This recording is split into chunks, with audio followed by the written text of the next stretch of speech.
There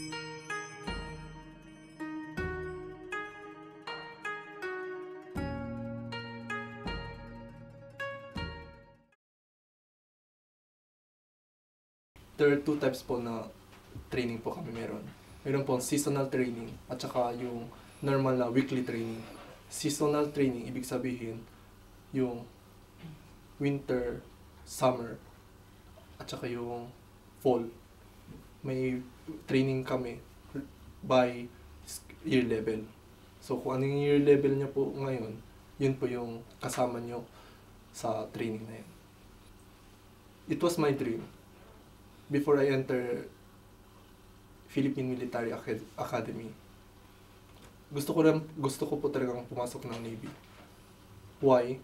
Kasi I am from Zamboanga City. Malapit sa dagat. Tapos may base po dun, yung West Mincom. Doon ko po nakita yung mga Navy doon. How they do their jobs. And I respect them.